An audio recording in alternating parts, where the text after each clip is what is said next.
Você sabe dizer o que é uma causa? De modo bem simples, é o princípio, a razão ou a origem de algum propósito pessoal ou coletivo.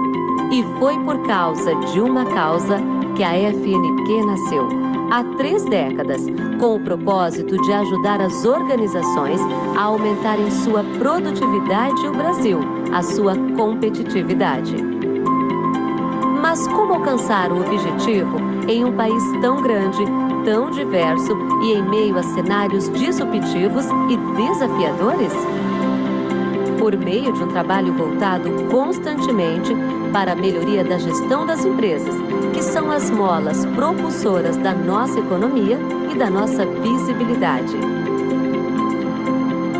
Você sabia que a FNQ, com seu modelo de excelência da gestão, o MEG, está sempre na vanguarda dos assuntos relacionados à gestão no Brasil e no mundo, sendo referência para os modelos de gestão de vários continentes? Mas o que ele tem de tão especial?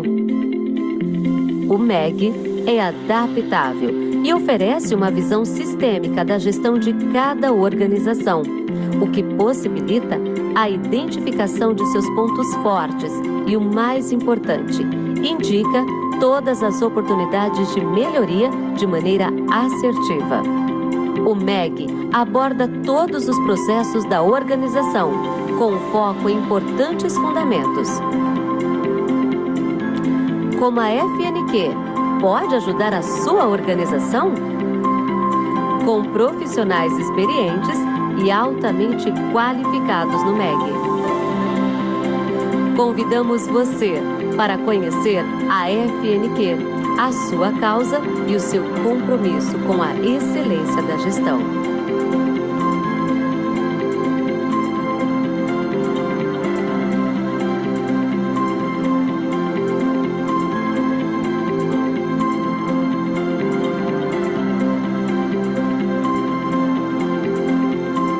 Senhores, uma muito boa tarde. Queria dizer bem-vindos a todos para o nosso mais um evento da série Webinars FNQ, hoje com o título Criptomoedas e a Revolução Iminente, Transformação, Segurança e Aceitação, com o nosso ilustre convidado Paulo Matos Júnior.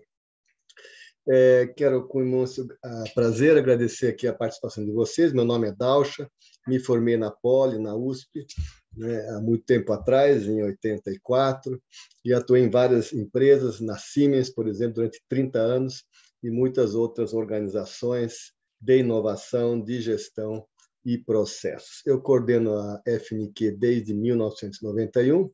A FNQ foi fundada faz 30 anos por 39 empresas, com o intuito de fazer frente à abertura de mercado na época, muito temida, trazendo uma série de ferramentas, capacitações de um prêmio, o famoso Prêmio Nacional da Qualidade, e desde lá ela tem essa missão de disseminar a gestão e a qualidade no Brasil, com base em um modelo muito famoso chamado MEG, Modelo de Excelência da Gestão, que está em sua 21ª edição e que congrega 8 fundamentos importantes: o pensamento sistêmico, o compromisso com as partes interessadas, o aprendizado, a inovação, adaptabilidade, liderança transformadora, desenvolvimento sustentável, orientação por processo e a geração de valor. As empresas que fazem parceria conosco, defendem e optam por um diagnóstico desse nosso modelo e saem realmente depois com uma orientação, uma série de ações para que realmente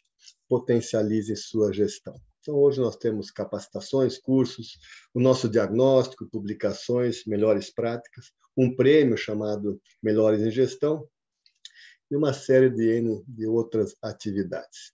Queria agradecer ao patrocínio do Bradesco, o apoio educacional da FEComércio, do Rio Grande do Sul, e o apoio institucional do Movimento Mato Grosso do Sul, o MS Competitivo, do Movimento Catarinense pela Excelência, o Excelência Santa Catarina, e a UBQ, que é a União Brasileira da Qualidade, de Minas Gerais.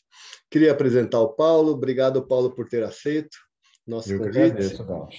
Falar um pouco de obrigado, sim.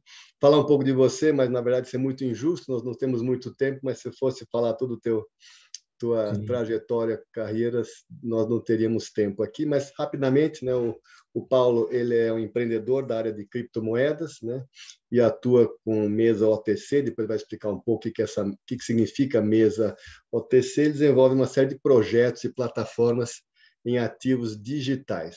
Ele é graduado em Educação Física, mas na modalidade de Sociologia do Lazer, pela Unicamp, e possui MBA em Administração pela FGV. Ele atua nas áreas de eventos corporativos, né, desde 97. Em 2016, ingressou nessa área financeira como correspondente cambial. Em 2018, iniciou sua carreira no mundo dos ativos digitais. E em 2019, fundou a APS Soluções Digitais, né, que tem esse foco específico na área de ativos digitais. É reconhecidamente um expert no Brasil do tema criptomoedas, por isso que nós o convidamos. Então, Paulo, novamente, obrigado. Eu acho que vai ser um bate-papo bem interessante. A todos que queiram fazer perguntas, o nosso chat está aberto, eu vou introduzi-las conforme, né, forem adequadas com o nosso bate-papo e vamos dar start, então, ao nosso bate-papo. Bom, primeira pergunta, Paulo, não poderia ser diferente, né? Até como base para a nossa conversa, né? O que é uma criptomoeda, né? Cripto parece uma coisa assim, né, do futuro. Talvez se você quiser dar um resgate, talvez na história, como é que, porque é uma moeda, né? Então, como é que foi a evolução de moedas, né, na sociedade nossa? Como é que ela começou? Quais foram as fases? Só para a gente se localizar antes de passar propriamente dito para o que é uma criptomoeda. Sim, sim. Vou seguir uma linha aqui de histórica, né? Mas, mais uma vez, agradecendo aí o convite, um prazer falar de um tema tão cativante aí, que eu sou suspeito para falar, obviamente, mas acredito que é um assunto que gera muita curiosidade, muito interesse.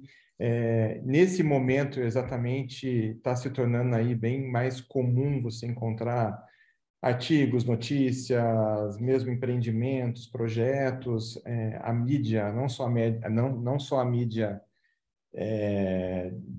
dessa área, desse segmento, mas a mídia como um todo aí tem abordado muito a questão aí das criptos, né? Às vezes até de uma forma negativa, mas a gente vai também abordar essas situações aqui no momento adequado. Mas os criptoativos ou as criptomoedas, como são mais comumente chamadas aí no meio, são relativamente, é um processo relativamente recente. Oficialmente, a primeira vez que se foi falado em Bitcoin, que é a primeira criptomoeda, depois eu vou também classificar um pouquinho, e na blockchain, que é a rede que dá sustentação para todas as criptos, foi no final de 2008, né? Sendo que em 2009, na verdade, que as primeiras operações, né, os primeiros blocos foram minerados, que também é um outro aspecto aí que a gente vai abordar a questão da mineração. Mas a partir de início de 2019, o Bitcoin, a primeira criptomoeda mesmo, e a blockchain, que é uma rede específica que permite que essas moedas existam, sejam transacionadas, sejam, enfim, enviadas de uma pessoa para outra, foram criadas. Ela foi criada num documento que se chama White Paper, né, do Bitcoin, que é o projeto, como se fosse um plano de negócios da moeda, que explica exatamente como vai funcionar, todas as questões técnicas aí. E para que o Bitcoin pudesse ser criado, foi-se criado também a blockchain, que é uma rede que o pessoal chama, a título de comparação, obviamente, de exemplificação, na verdade, é um livro contábil eterno, onde a blockchain está inserida na internet, então vários computadores estão trabalhando para a rede, e cada uma delas é um bloco responsável por marcar num bloco todas as transações que acontecem. A fonte, todo o código-fonte do Bitcoin, ele é criptografado, por isso que tem o nome de criptomoedas, onde dentro de todo esse contexto que eu coloquei, ainda parece um pouco confuso, mas eu vou tentar detalhar um pouco mais, permite que essas transações não sejam hackeadas, a rede não seja hackeada, nenhuma moeda possa ser corrompida, porque o dia que isso aconteceu uma única vez, todo o contexto Conceito, vai ser colocado em xeque e vai deixar de ser, claro, realmente deixar de ser uma situação relevante, né? Vai perder toda a credibilidade que hoje o sistema tem uma credibilidade de 100%. Nunca, e não existe nenhum prognóstico de que isso possa ser criado. O criador da moeda, ou os criadores, assinaram esse documento com o nome de Satoshi Nakamoto, também é um outro aspecto aí bem curioso das criptomoedas, né?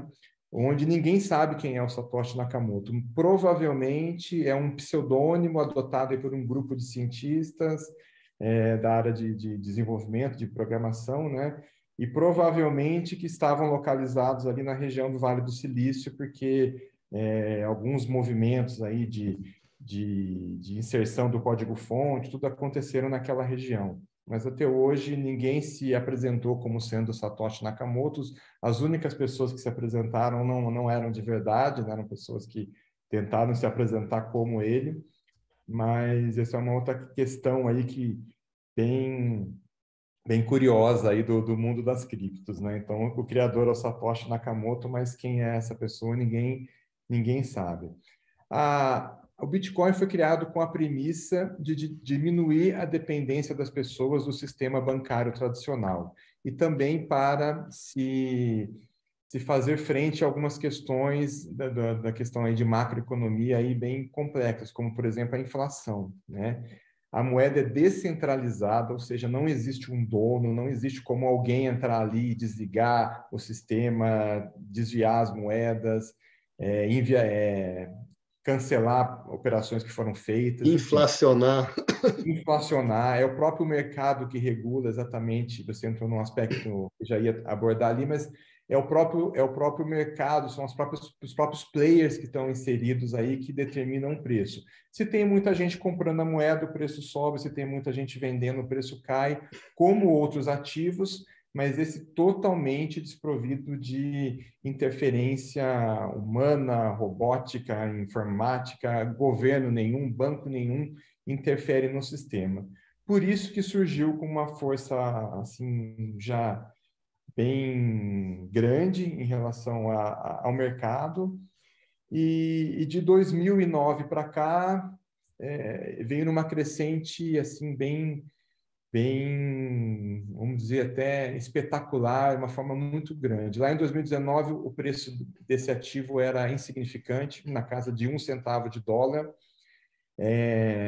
Salvo engano, em fevereiro de 2011, foi a primeira vez que o Bitcoin atingiu um marco histórico que passou a valer $1, e dali para cá só cresceu, atingiu o ápice em novembro agora de 2021, na casa de $69 mil cada Bitcoin, e esse ano, por conta até de aspectos aí mundiais, guerra, inflação nos Estados Unidos, ele teve uma queda, mas ainda está sendo cotado na casa de $20 mil, $19 mil e mais ou menos, mas nenhum ativo na história da humanidade teve um crescimento tão assim rápido e exagerado até em algumas avaliações como teve o Bitcoin. Na esteira dele, outras moedas também surgiram, né? Hoje, só para citar as mais importantes, o Bitcoin, que domina 42% do mercado, e logo em seguida a Ethereum, ou ETH, ou Ethereum, como algumas pessoas falam aqui no Brasil, é a segunda moeda. Essa moeda, sim, o criador todo mundo conhece, é um russo canadense, que se chama Vitalik, eu não me lembro sobre o nome dele, mas é a segunda moeda. Ela também tem uma rede, é uma moeda até mais moderna do que o Bitcoin e também tem uma grande relevância. E a partir daí, uma série de outras moedas, e cada uma com uma finalidade, com uma premissa um pouquinho diferente, mas todas nesse sentido de moedas descentralizadas, moedas que são, de certa forma, anônimas. Todas as carteiras, você permite que as pessoas não se identifiquem ali, mas, por outro lado, todos os ativos digitais são rastreáveis, todo mundo pode vê-los através da blockchain, o que também é um aspecto aí que a gente pode depois entrar na questão da segurança, a gente vai poder explicar a importância disso, né? Então, no começo você falou você falou no começo de quem criou, né? Eu ia perguntar, né? Puxa, quem criou pessoas como eu, você, acadêmicos? Aí você comentou, né? Dessas duas pessoas, né? Lá do Vale do Silício, agora acho que é do Vitalik Buterin, né? Outro exatamente. Agora, já que não são conhecidos, minha pergunta era inicialmente, puxa, mas como é que eles ganham dinheiro, né? Não são oficiais. Depois eu pensei, puxa, já que tem tanta valoração, né? Essa valorização dessa moeda, quem sabe eles ganham através do investimento, mas é só uma curiosidade, eles, como é que eles ganham dinheiro, né? Como criadores da moeda, né? Sim, hoje essas duas moedas, acredito eu que principalmente o Bitcoin não teve no primeiro momento o objetivo assim de até os próprios criadores não tinham ideia de onde ia chegar tudo isso. Foram mais científicos, né? Hoje, atualmente, hoje a gente pode falar aí certamente. Eu deixei até um link que depois vai ser compartilhado, a CoinMarketCap.com. Ela é como se fosse a bolsa de todas as moedas no mundo, né? E só ali a gente encontra quase 10 mil moedas. Então, listadas nessa bolsa, a gente já está falando de 10 mil moedas. Mas esse número a gente tem que contextualizar mesmo, porque, na verdade, ali talvez só as 50 primeiras ali sejam realmente relevantes, né? Muitos projetos de outras moedas nascem e morrem todos os dias, né? E então é um mercado que hoje está muito dinâmico, mas que exige aí alguns cuidados, né? Então hoje, se alguns dos nossos participantes aqui tiverem interesse de quero conhecer, quero fazer um investimento que seja R$10, R$100, ter a minha primeira criptomoeda, eu diria para não fugir muito das principais aí, Bitcoin, Ethereum, a Tether, que é uma moeda, é uma stablecoin, é a terceira maior moeda, né, logo atrás dessas duas que eu citei anteriormente, é uma stablecoin, uma moeda que tem uma finalidade um pouco diferente, é uma moeda estável, ela é pareada com o dólar. Então, Tether sempre vai ser igual a $1, ela não tem volatilidade. Então, é uma moeda usada para você... às vezes você quer sair um pouco da volatilidade, né? Porque você compra um Bitcoin, você vai pagar, se você comprar um Bitcoin inteiro, você vai pagar $19 mil. Amanhã ele vale 17, depois de amanhã ele vale 23, daqui um mês ele vale 30, depois volta para 20. A volatilidade realmente é muito grande, né? Se comprar no Brasil, você vai comprar em reais? Tem um momento que quero sair da volatilidade. Eu transformo a minha moeda em um USDT, por exemplo. Os traders, as pessoas que ficam fazendo operações, usam ela como um estágio intermediário aí para, às vezes, sair um pouquinho da volatilidade, né? Mas você compra no Brasil, você compra também, você compra em reais ou compra sempre em dólares? Como é que funciona? Eu tenho na minha poupança R$20 mil. O que você faz? É possível comprar em reais dentro de qualquer corretora brasileira, né?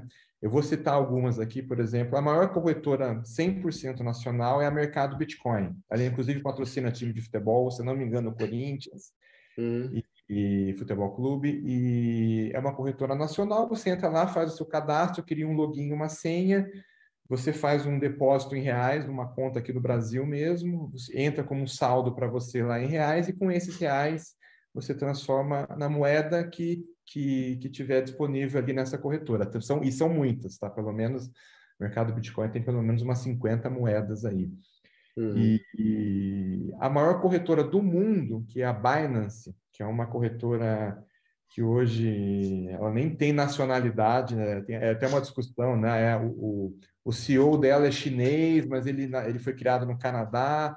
A empresa hoje está registrada, eu acho que já mudou de lugar algumas vezes, acho que está registrado nas Bahamas, por uma questão tributária, mas ela tem operação no Brasil, então você pode também fazer operação por ela, e é uma corretora muito segura aí de se trabalhar.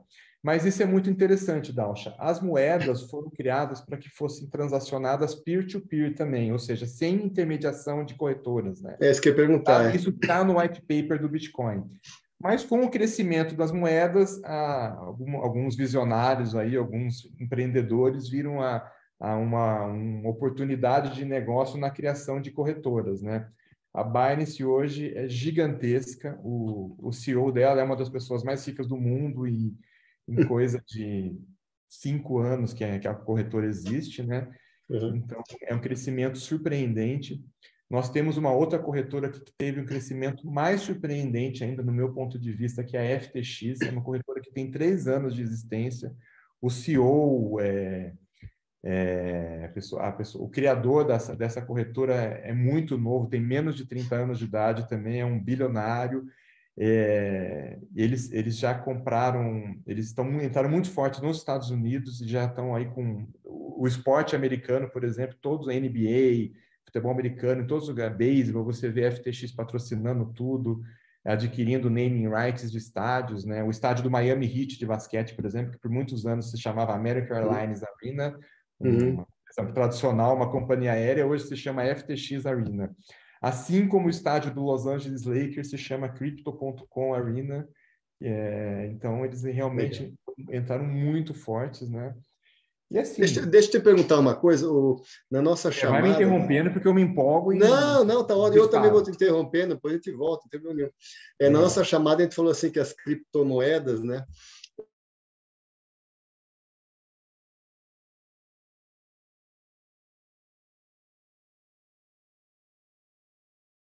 Travou.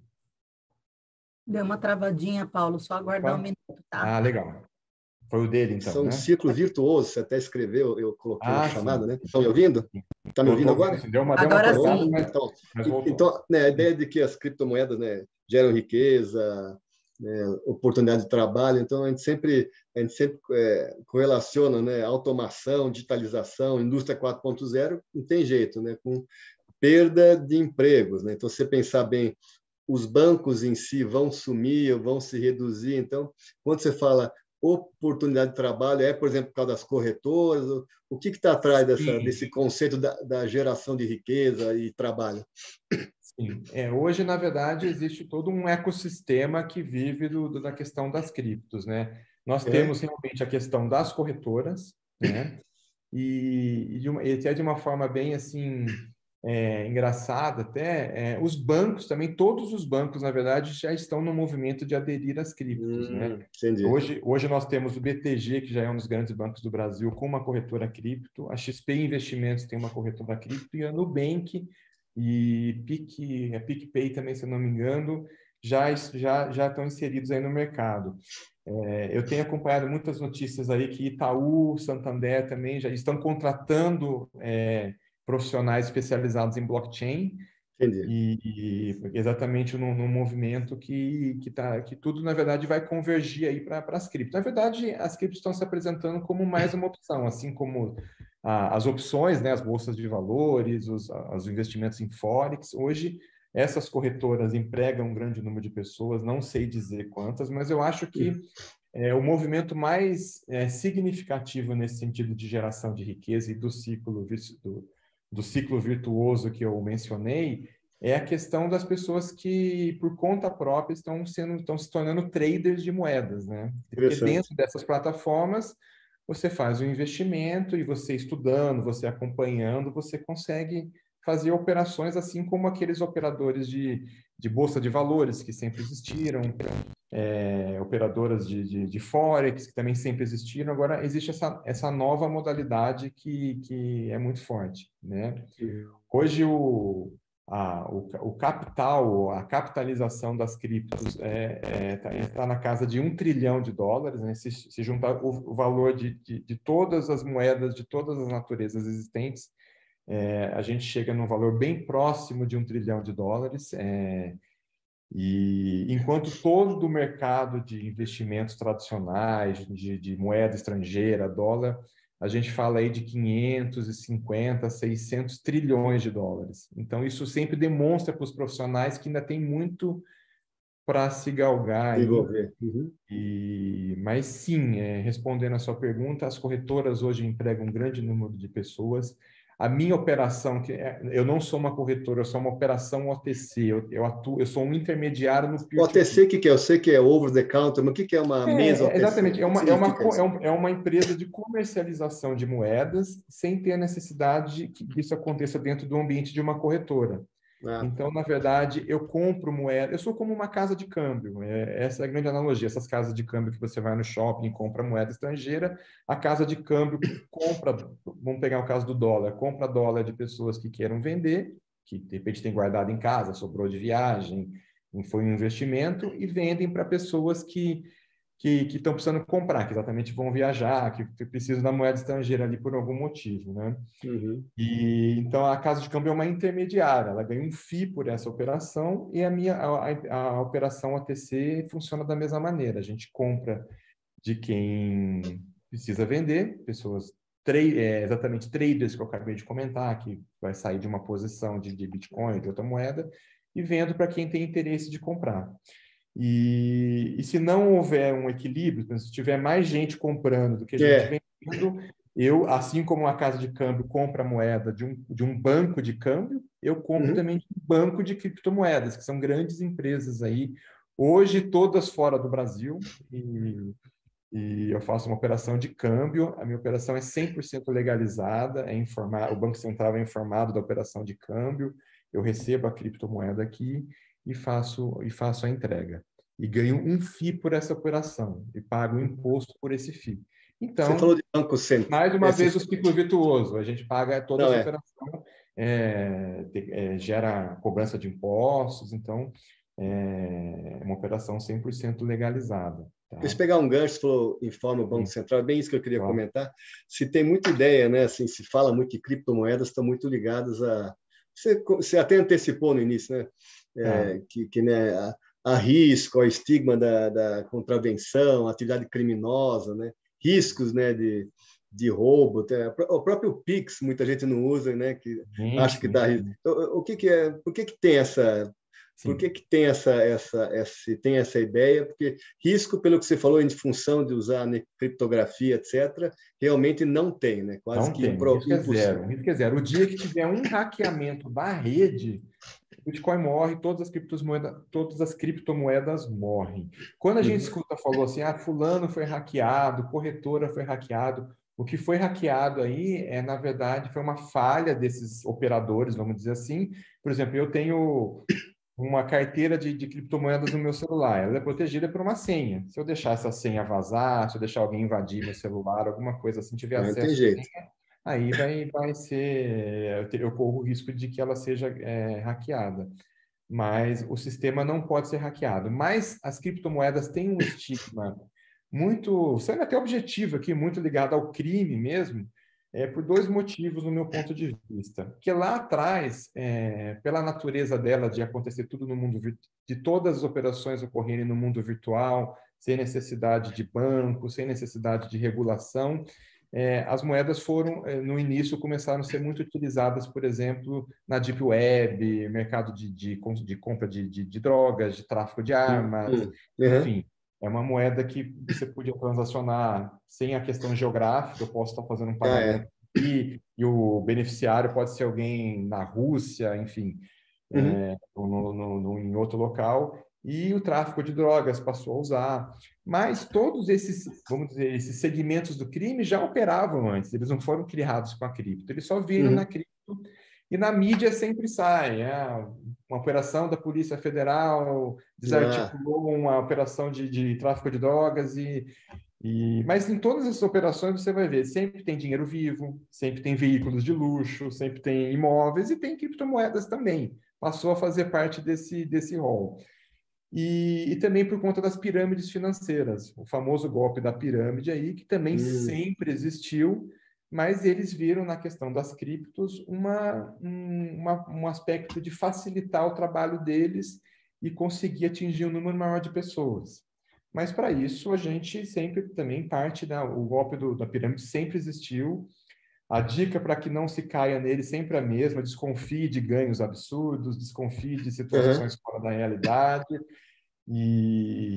Mas sempre existiu. A gente, muito tempo atrás, não sei se é da época de alguém aqui, Fazendas Reunidas, Boi Gordo, Telex Free, sempre foram pirâmides financeiras que existiram, né? E o Brasil, infelizmente, é um campo bem promissor para esse tipo de golpe. Mas sim, as criptomoedas foram bem assim adotadas por esses segmentos do crime. Mas, do outro lado, como eu disse, o Bitcoin... Segurança total. Segurança total. O Bitcoin, eu falei que cada moeda tem mais ou menos aí alguma especificidade. O Bitcoin foi criado para substituir o dinheiro mesmo, essa foi a origem dele. Hoje, por conta da volatilidade, ele é muito usado no trader, então para operações de trader, né? Onde a pessoa compra, por exemplo, por 19 mil e espera chegar a 19.300 para vender. Tá. Aí compra novamente e vende. É o velho operador da Bolsa de Valores que se adaptou para esse mercado novo. Mas eu sou suspeito para falar mais uma vez, mas é um campo mais promissor do que a Bolsa de Valores. Primeiro, porque ela é 24/7, funciona 24 horas os 7 dias da semana. Não fecha. Não fecha. E a volatilidade é muito maior. E não é, de certa forma, influenciada por questões da empresa. Por exemplo, uma empresa a Petrobras, por exemplo, se o preço do petróleo subir lá por conta da guerra, o petróleo vai subir, vai cair. Então, é mais oferta e procura mesmo que determina o preço. É lógico que existem algumas situações, por exemplo, a gente tem alguns personagens aí que a gente chama de baleias, que são grandes detentores de bitcoins, né? Se uma baleia pegar e começar a vender moedas, o mercado reage negativamente e o preço despenca. Claro. Da mesma forma, se alguns grandes players aí comprarem. O ano passado, quando eu falei que foi atingido aí o pico de valorização, foi porque algumas grandes empresas, a MicroStrategy, que é a maior empresa detentora de criptoativos, tem alguma coisa aí na casa de 100 mil bitcoins, uma empresa. Ela começou a comprar muito Bitcoin. A Tesla, a empresa lá do Elon Musk, também começou a comprar muito Bitcoin. Então, isso foi um movimento que levou a moeda para cima, né? De uma forma até acentuada demais, e quem estava dentro do mercado sabia que ia ter uma correção aí, né? Mas esses movimentos influenciam bastante, né? Mas falando de segurança é isso, a gente tem muita notícia negativa, né? Pirâmides financeiras de criptomoedas, operações aí criminosas envolvendo criptomoedas, mas por outro aspecto, ela é pior para os criminosos, porque todas as moedas são rastreáveis.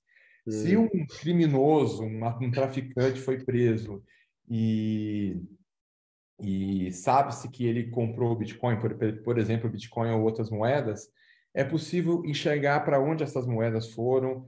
E a moeda não vale de nada para um criminoso, vamos dizer assim, se ele em nenhum momento não conseguir transformar ela em reais, né? Então, para transformar em reais, ele vai ter que usar uma corretora. Então, hoje, a Receita, a Polícia Federal tem condições de bloquear as moedas dentro das corretoras, né? Então, legal. As moedas são rastreáveis. É como se eu pegasse a sua conta bancária. Você tem conta, nosso patrocinador aqui é o Bradesco, né? Você tem sua conta lá no Bradesco. Mesma forma que eu colocasse o seu CPF, eu conseguisse enxergar a sua conta. Hoje eu consigo enxergar a carteira de todo mundo no mercado de cripto.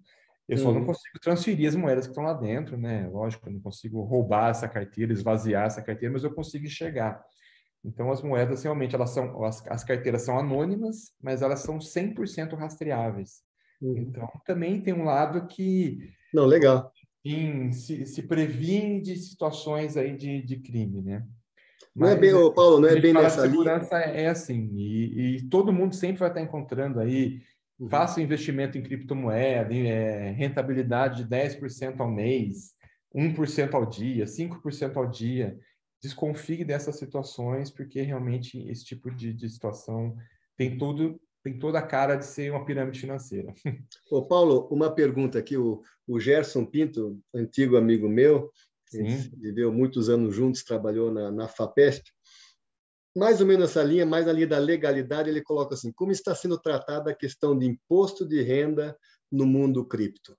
Legal. Isso é bem interessante. Na verdade, as criptos são vistas pelo governo, pela Receita e até pelo Banco Central como um ativo, não um ativo financeiro, mas um ativo. Enquanto ativo, ele tem que ser declarado. Então, da mesma forma que você declara um veículo, um imóvel, sei lá, um terreno. Antigamente, a gente declarava a linha telefônica, você declara. Lembro. Eu tenho tantos bitcoins, eu comprei tantos bitcoins a tanto, e no dia que você vender esses bitcoins, você vai pagar, você vai recolher o imposto sobre ganho de capital. Se você comprou um Bitcoin por 100 mil reais, que é o preço aproximado hoje em reais, e vendê-lo por 150 mil, você vai pagar um imposto sobre 50 mil reais, que é o lucro que você teve. É assim que é entendido. Todas as operações que acontecem dentro das corretoras, do mercado Bitcoin, da Binance, em todas as mesas de OTC, a gente tem que mandar um informativo para a Receita que se chama IN 678, tem um número específico da IN de instrução normativa, né? E é uma forma que a Receita criou de conseguir enxergar o tamanho desse mercado. Essa informativa ainda não gera cobrança de imposto, não gera nada, mas vai ser utilizado em algum momento aí para cruzar informações com as declarações de imposto de renda. Então, respondendo à pergunta do Gerson, sim, quem é detentor de criptoativos eu tenho a obrigação de declarar no imposto de renda, e tem um campo específico para isso lá dentro, e já é bem comum. Todo mundo que está aí no mercado já declara há pelo menos 5 anos, se eu não me engano, ou 4 ou 5 anos, já existe essa prerrogativa, sim. Deixa eu fazer outra pergunta. Você falou eu ia perguntar para você começar a usar quais ações, né, quais precauções você tem que tomar. Você já falou assim, guardar a tua senha muito bem, né? Mas tem outras, e, por exemplo, não, mas se pensa em perda de criptomoedas, se você perder o celular, por exemplo, né? Quer dizer, ou trocar o celular, quer dizer, quais são os maiores riscos quando depende de você? Ficou claro já que o sistema de criptomoedas é seguro, o risco está muito mais, né, dos traders ou das agências, ou, né, de deixar escapar, ou você perder algumas, né? Hoje quem tem criptoativos pode guardar de três maneiras essas moedas. Ele pode guardar numa wallet, numa carteira eletrônica, que são alguns aplicativos aí que eu vou também passar o link aqui do mais, que eu acho mais fácil de utilizar, e seguro todos são, na verdade, mas um que é o mais aceito aí, que todo mundo utiliza, que é a Trust Wallet.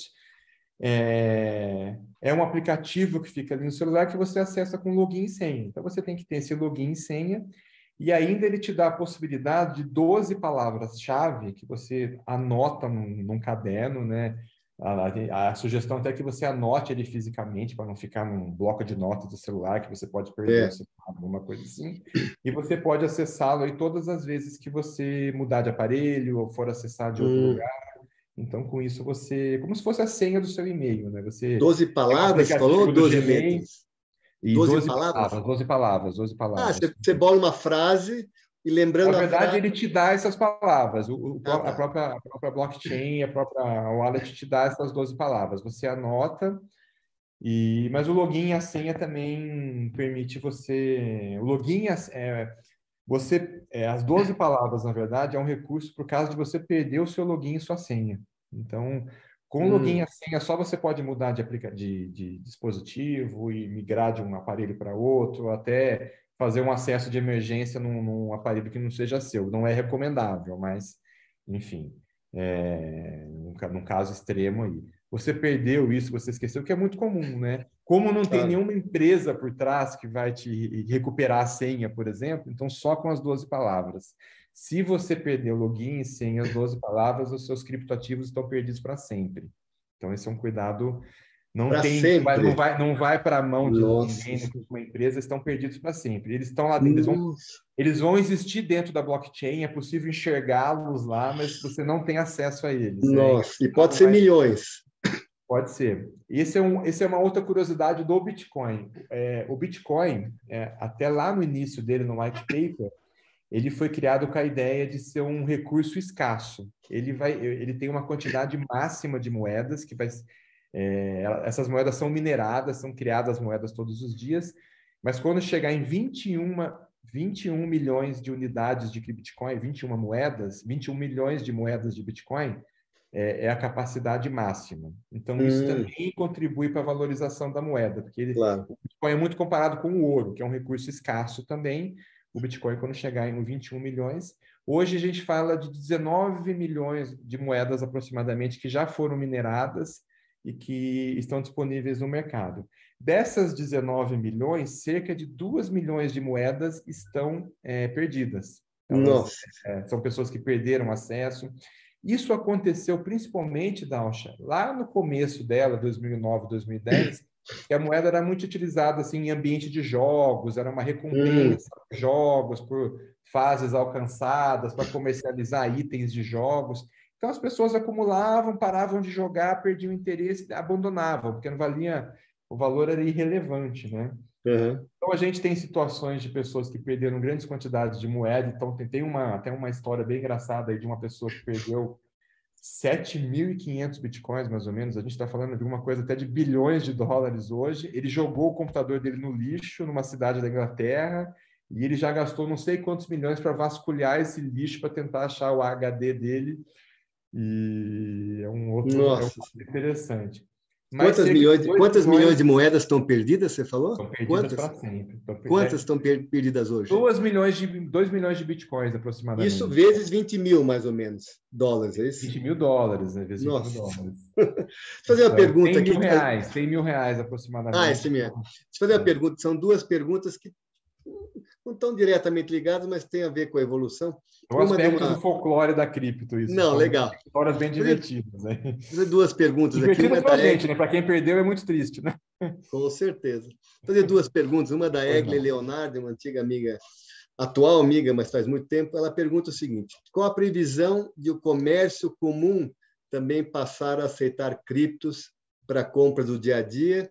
E o segundo, do Marcelo Giraldo, ele fala o seguinte: o Bitcoin foi criado no momento de crise, 2008. Hoje vivemos uma nova crise inflacionária, globalmente falando. Em sua visão, a adoção das criptos não deveria estar mais aquecida para a proteção contra a inflação? Então, o tema inflação e comércio, coloco as duas, não são diretamente ligadas, mas tem a ver com a expansão da criptomoeda. Legal, legal. A questão abordada aí pela Egli é legal também, porque entra num dos nossos 3 subtemas lá, que é a questão da aceitação, né? Uhum. E também já interfere também na resposta do Marcelo, porque assim, o que falta, na verdade, é uma aceitação massiva das criptomoedas em todos os ambientes da sociedade, que os supermercados aceitem, que todos os negócios aceitem. E isso vai acontecer a partir de agora. Eu estive no maior evento do mundo de Bitcoin, que foi agora em março, em Miami, e o assunto mais abordado lá foi a questão de aceitação, né? Então, agora o mercado já está pronto para isso.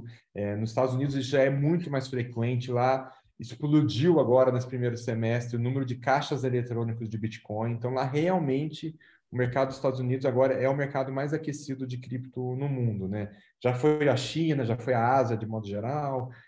Agora os Estados Unidos realmente entrou com tudo. E o Brasil vai acompanhar. Logo, acredito que eu estou até participando de alguns processos aí, alguns projetos onde isso está sendo trabalhado, mas grandes redes aí de lojas, de redes de fast food vão começar a aceitar a cripto muito em breve. Isso realmente vai ajudar a valorizar a moeda e vai fazer com que ela faça mais parte do nosso dia a dia. Então, sempre ao longo desses 13 anos aí, sempre o que faltou é essa aceitação massiva. Hoje se fala no Brasil, os números não são totalmente confiáveis, mas se fala de 10 milhões de usuários recorrentes aí de cripto, pessoas que têm ativos nessas corretoras, né? O número não é exato porque muitos optam por não utilizar corretoras brasileiras para fazer as transações, porque elas ainda são as operações, você tem menos ofertas de moedas dentro delas do que nas grandes corretoras, né? Então, mais 10 milhões é um número bem aceitável, né? É pequeno ainda frente à nossa população, né? Mas é um número bem significativo já. E com essa adoção que está aí a ponto de acontecer, né? Aí realmente a gente vai ver a moeda explodindo um pouco mais. A moeda teve, agora entrando um pouco na resposta do Marcelo, a moeda teve um recuo agora por conta da crise mundial, né? O mercado americano entrou em crise, isso puxou um pouco a cripto para baixo, né? Exatamente porque lá é onde ela está muito forte. Mas sim, a moeda é reconhecidamente uma segurança contra a inflação, é vista como reserva de valor. E as grandes baleias, nesse momento que a moeda caiu, só estão comprando mais Bitcoin, né? Quem vende hoje são esses usuários, vamos dizer assim, mais aventureiros, que vê a moeda tem um pequeno deslize e começa a vender com medo que ela caia mais, né? Mas ao longo da história a moeda sempre teve grandes subidas e grandes quedas, né?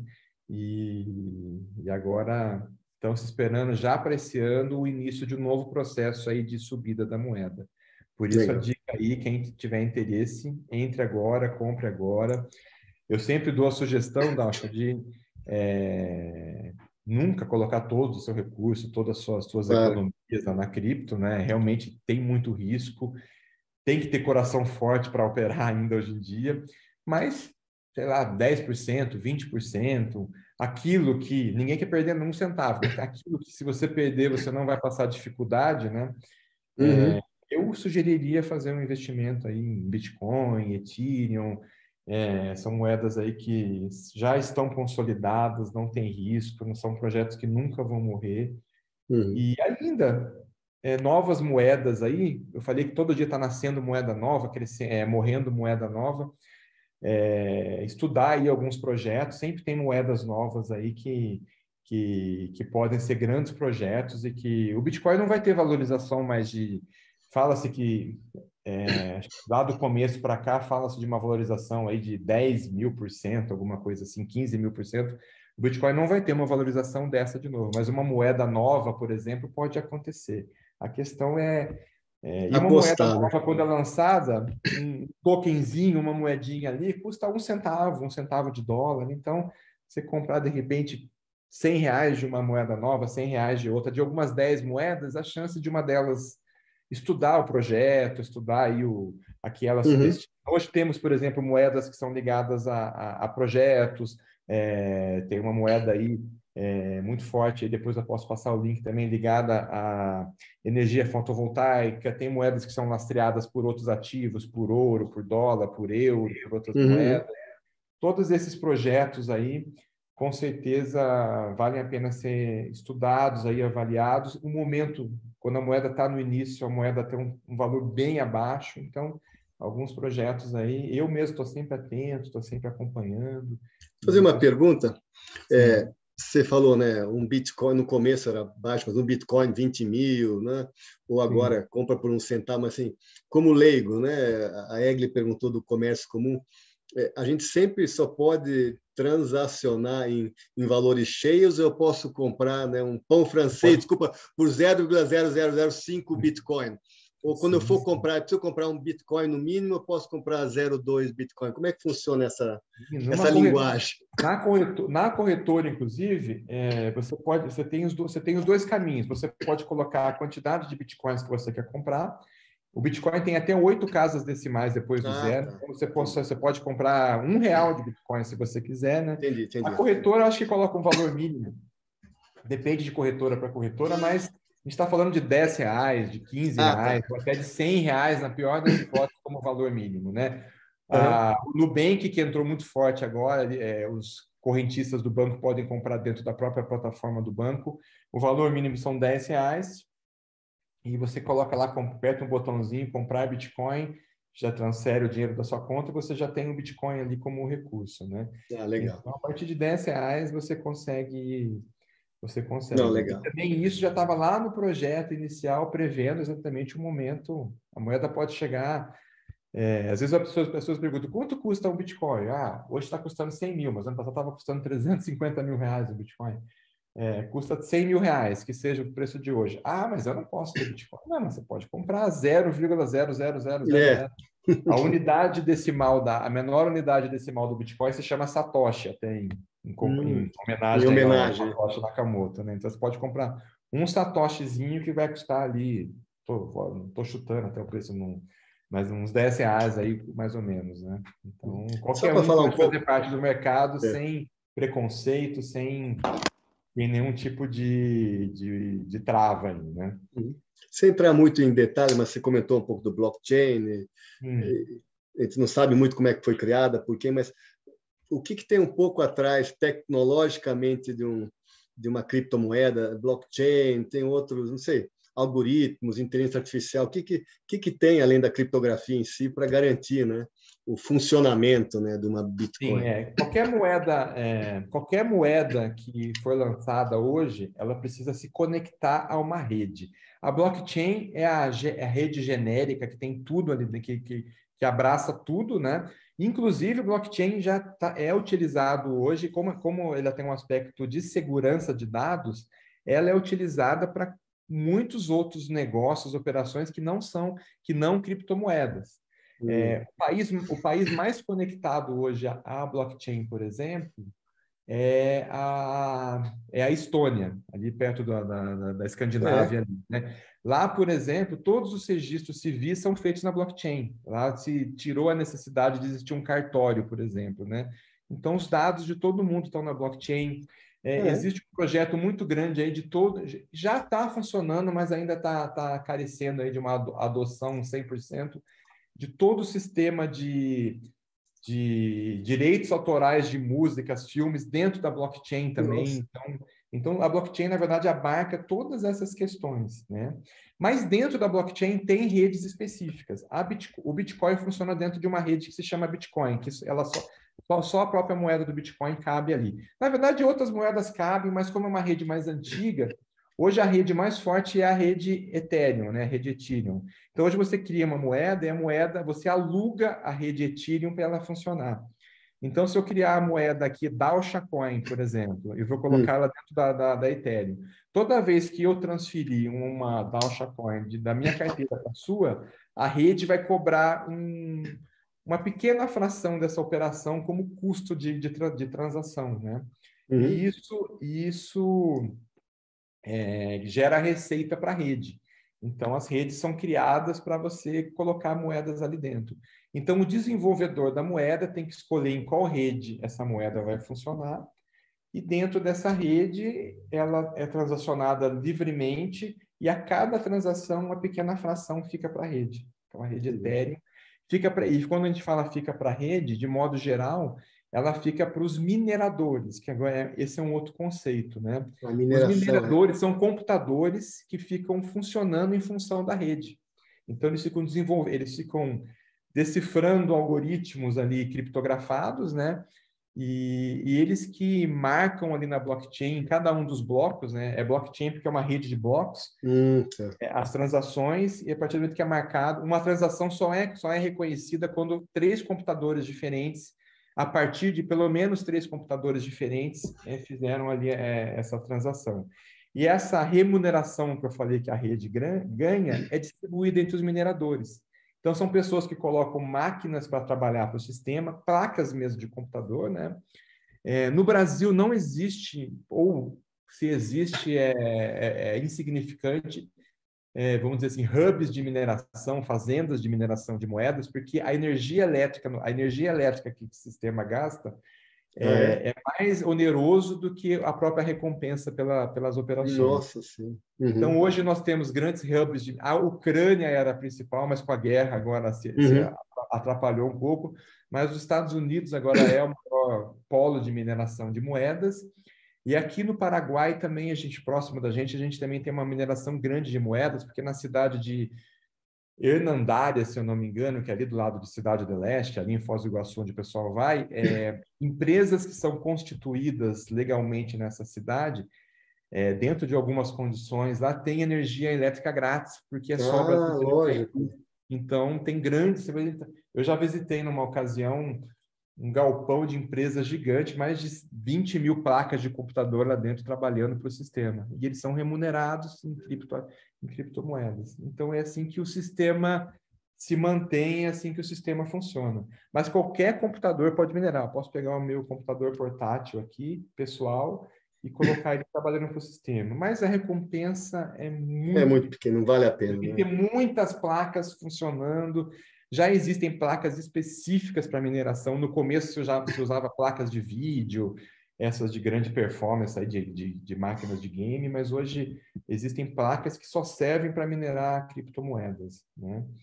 E tem alguns formatos de mineração também, né? Então, o formato do Bitcoin é o mais ultrapassado nesse ponto, né? O que mais gasta energia.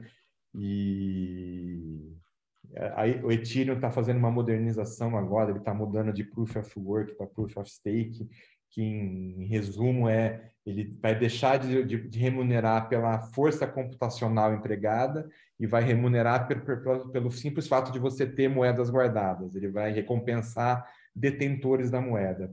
Isso vai fazer o sistema gastar menos energia elétrica e tem até uma questão ambiental aí muito forte. Tem muitas críticas aí contra o sistema de mineração de criptomoedas, né? Então também o mercado vai ter que se adaptar agora a esse apelo ambiental. Mas em termos técnicos é assim que funciona. O Marcelo, nessa linha aí, antes de passar para você para as palavras finais, tem uma pergunta do Marcelo Geraldo, quero passar para você, mas antes de responder, você vai ter que traduzir a pergunta, porque eu acho que não é pergunta para leigo. Ele pergunta o seguinte: você acha que com a mudança de consenso da Ethereum previsto para 15 de setembro, desmotivará os mineradores da rede e, consequentemente, o seu preço? Então, primeiro traduz a pergunta. Não, essa é a grande discussão no momento no mundo cripto, é o que todo mundo está falando, né? A Ethereum seguia um conceito parecido com o do Bitcoin, Proof of Work, máquinas trabalhando, empresas com placas de computador trabalhando para o sistema. Isso gasta muita energia elétrica, mas sempre incentivou aí um mercado muito grande de mineradores de Bitcoin e de Ethereum. Agora, a partir de 15 de setembro, se não for adiado de novo, porque já foi adiado 2 ou 3 vezes, a Ethereum vai virar a chave. Quem tem máquina que minerava Ethereum vai ter que ou colocar para minerar outra moeda ou vai ficar obsoleta, porque agora praticamente não vai existir mais esse tipo de mineração. Agora o sistema essa recompensa que a rede gera vai ser usada para recompensar quem tem moedas guardadas. Então, vai incentivar. Então, por um lado, vai desincentivar os mineradores, mas, por outro lado, tem muitas pessoas que já estão se movimentando para ter quantidade grande de Ethereum aí para você cadastrarem como validadores e, com isso, então, o sistema acaba sendo prejudicado de um lado, mas ele vai acabar sendo recompensado de outro. O sistema vai se adaptar. Fato é que o sistema vai ficar mais limpo, né? Vai gastar menos energia, mais moderno, mais rápido e vai permitir até em termos técnicos que projetos aí mais complexos possam funcionar dentro da rede Ethereum. Então, eu acredito que isso vai ser também aí virtuoso para o sistema da rede e outras moedas vão acompanhar, né? Eu acho que é uma tendência, né? Mas tem gente dizendo o contrário, que a moeda vai desvalorizar na hora que essa chave virar. Então, a gente tem que esperar realmente 15 de setembro para saber. A chave está 100% virada. Acho que antes de ontem, a primeira fase dessa merge já aconteceu. E parece que funcionou muito bem. Aí o mercado até reagiu bem. Mas a gente vai ter que esperar o que acontecer. Tá. Assim, eu tentei trazer num termo mais tranquilo, mas Não, ficou claro. É só tem a ver com a mineração da moeda e tem a ver com uma mudança, a maior mudança que qualquer rede de moeda, eu acho, já teve no mercado de cripto aí. Não, legal. Mas eu acho que para o sistema vai ser muito bom. Eu acho que... Paulo, só para terminar aqui, antes de passar para você, só para dizer aqui, teve vários comentários aqui, parabéns, muito interessante o assunto, acho que foi super didático, tá? Legal. E o Paulo está deixando 2 links também, né, para vocês visitarem. E para terminar, então, eu queria passar a palavra para o Paulo, pegue o tempo que você precisar, se quiser fazer um wrap-up aí, ou alguma parte que eu não abordei, né? Alguma pergunta, ou também não foi feito por ninguém que participou aqui, fique à vontade. Bacana, legal. Então, quanto tempo eu tenho para Não, use 5 minutos tranquilamente. Então, tá bom, tranquilo. Então, assim, as criptos realmente, eu acho até que ficou bem claro aí, é um processo novo, vamos dizer assim, na história econômica e mundial, né? Um processo muito, muito recente, tem efetivamente aí 13 anos, mais de 5, 6 anos para cá, que se tornou, de certa forma, relevante, ainda vai crescer muito, e a gente já está vendo muitas situações acontecendo dentro do mercado de criptos. Acredito que todo mundo aqui já ouviu falar em NFT, por exemplo, em metaverso, em tokenização. Então, tudo isso e sem falar em outros um pouco mais técnicos, como plataformas DeFi, né, plataformas descentralizadas, porque hoje numa plataforma, o grande problema, assim, eu pego um mercado Bitcoin, como eu falei, a minha moeda fica, para eu operar dentro do mercado Bitcoin, a corretora tem que ficar de posse das minhas moedas. Se a corretora, de uma forma, quebrar ou fechar as portas, você perde as suas moedas lá dentro, diferente quando está numa wallet. Nas plataformas DeFi, você opera quase da mesma forma, só que as moedas ficam na sua posse, você não corre risco nenhum. Então, é um processo grande que está acontecendo agora. NFT, todo mundo está vendo aí também, o Neymar comprou NFT por não sei quantos milhões. Na verdade, o NFT é um token não fungível, é um token que está associado a um item único. Todo Bitcoin é igual, então vamos dizer assim, eles são todos iguais. Agora, você pegar lá os macaquinhos, lá, o Bored Apes, que é um NFT que o Neymar comprou, um macaquinho tem um bonezinho virado, outro macaquinho, então surgiu com essa quase que uma brincadeira, mas também já está entrando em questões mais amplas aí, então as pessoas vão ouvir falar muito de NFT.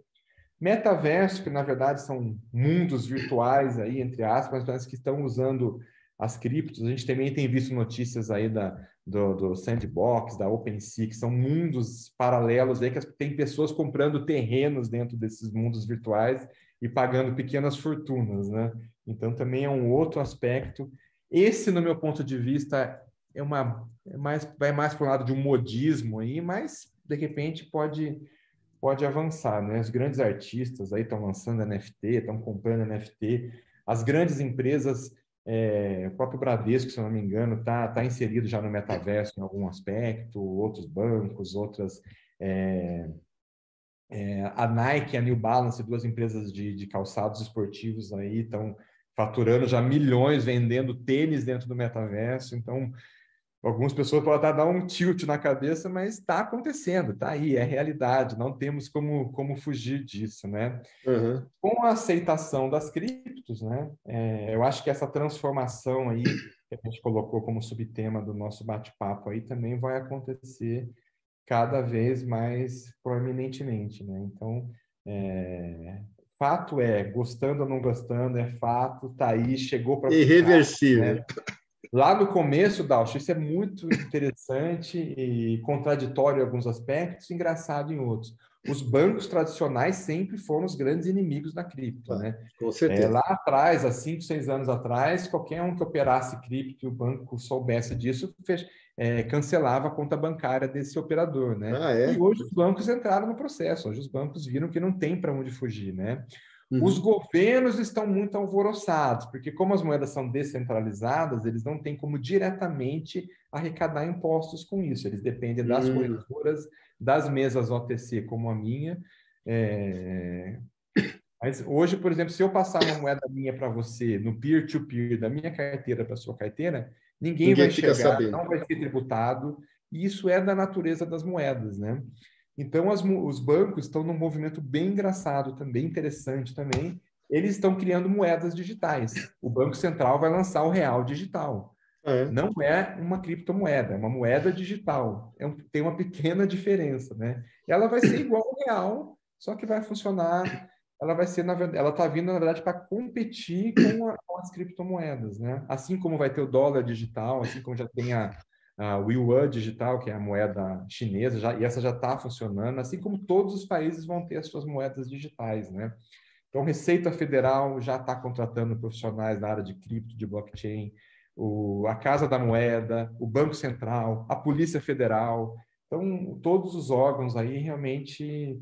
Isso só demonstra que veio para ficar, que não tem para onde correr, não. É importante, pelo menos, entender o que é, como funciona, operar nesse mundo, operar de trader, realmente aí é um próximo passo que tem até alguns aspectos aí de perigo, que é perder seus ativos, né? Perder Com suas certeza.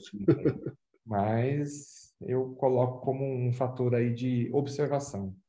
E é isso. Legal.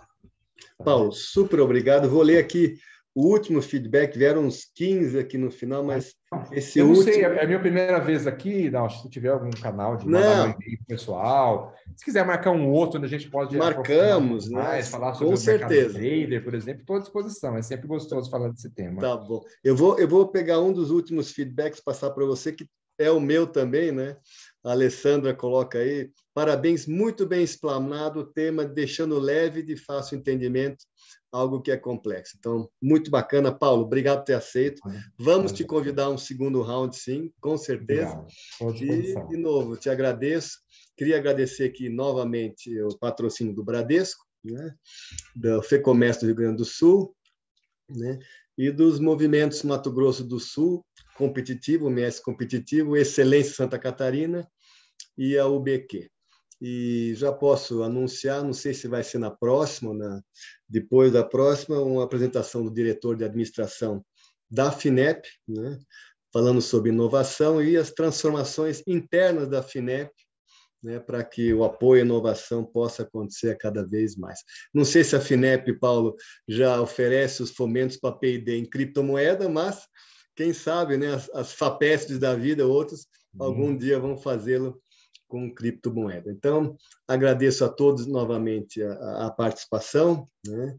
Eu queria agradecer e pedir ao feedback de todos, né? Nós, como uma entidade de gestão e de qualidade, a gente só pode melhorar, né? Trazer melhores entrevistados como o Paulo é difícil, não posso garantir, tá? Mas o processo em si, a qualidade, né? A forma de interação, se vocês derem um feedback para nós, sempre ajuda. Então, obrigado a todos. As perguntas que foram feitas, queria agradecer a Patrícia, a Marcela, que nos apoiaram, e novamente um obrigadão, né, para o Paulo, e uma boa tarde para vocês. Tchau, tchau. Até mais. Obrigado a todos aí. Prazer.